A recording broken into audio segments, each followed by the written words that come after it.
discussed in our inner organs.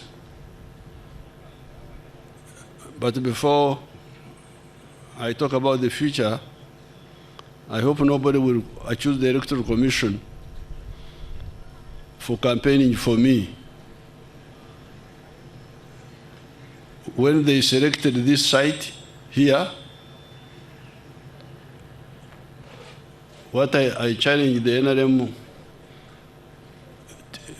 media team to do is to go and get a satellite picture of 1986, if they can, of this area. Sometimes those pictures are there.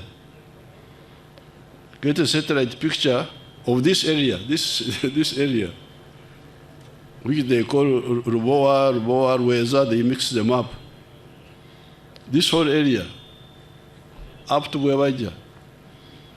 If they could get the satellite pictures of 1986 of these areas, and now, then you would not have to campaign much, you just show.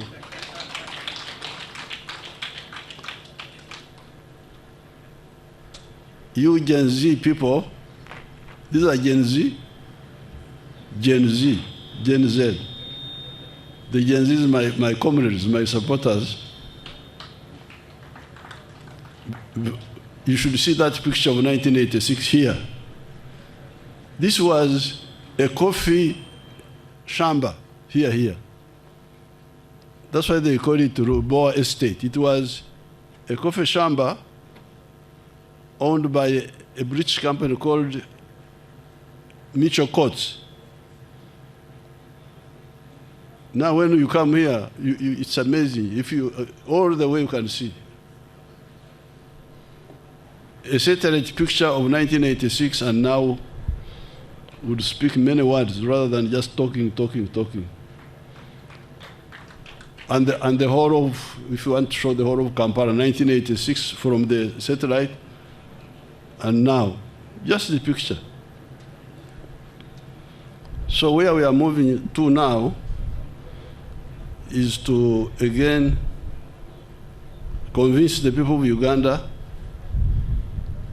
of what has been achieved in the past and what we are planning to do now. At Kololo, I will say more in the afternoon, but really we have got two major thrusts. Thrust number one is to work with the middle class and the investors from outside to completely transform Uganda from a lower middle income country, which we are now. We are no longer a least developed country, we are now a lower middle income country, to high middle income country moving towards first world country.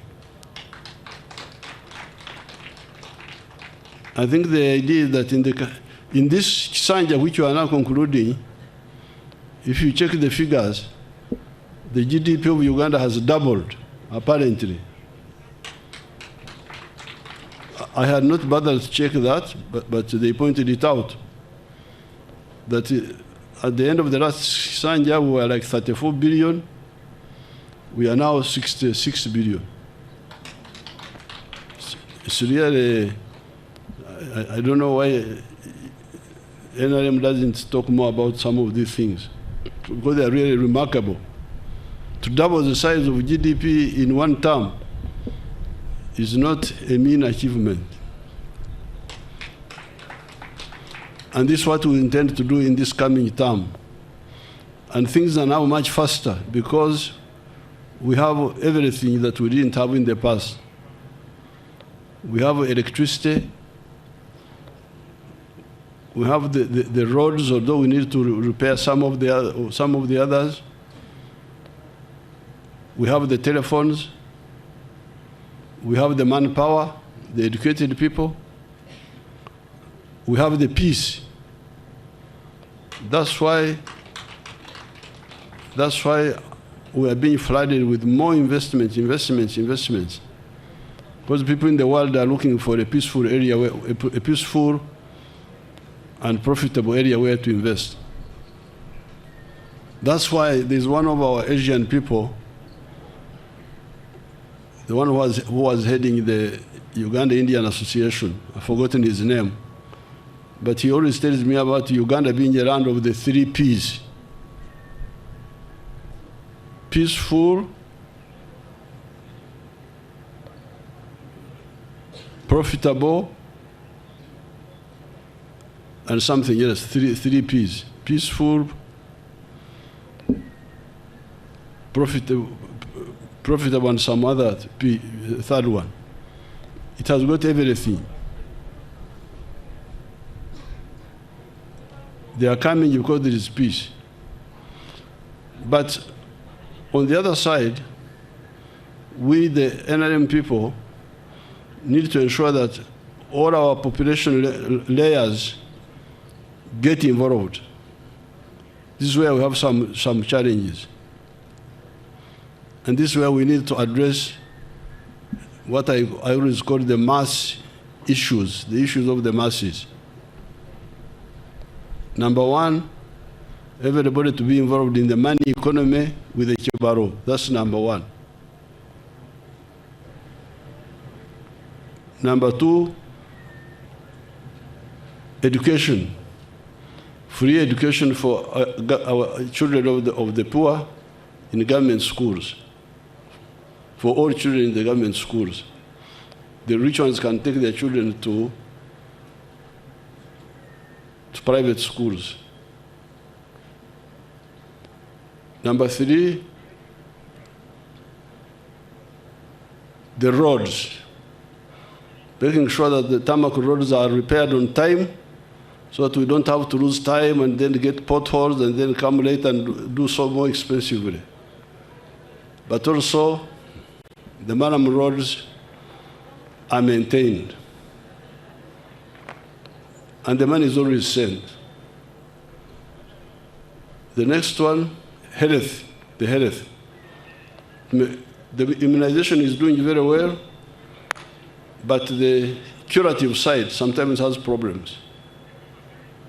Ensure that the drugs are there, are not stolen. The issue of water, safe water for all the villages, that must be concluded. Then crime. There is peace in the country. There's no war. The army cannot allow that. But there's a bit of crime and impunity. Criminals who are not handled because of some corruption among the people involved. The NRM structures need to come out and help expose crime and hold accountable all the criminals. And then getting rid of corruption. These ones will help all our people to enjoy the transformation going on in Uganda. It's not good for the middle class to do well, as you can see, because all these people who have built these houses here, you can see from far beyond Bwebaja, areas which were bush are now high-value properties. They are owned by some people, the middle class. But we want the wananchi, all the wananchi, to benefit. So this is the double mission in the coming Kisanja. Continue empowering the middle class, the investors, whether local or from outside, but make sure that the masses are all involved. I thank you. We shall say more as we go along. I thank you, and I wish everybody good luck.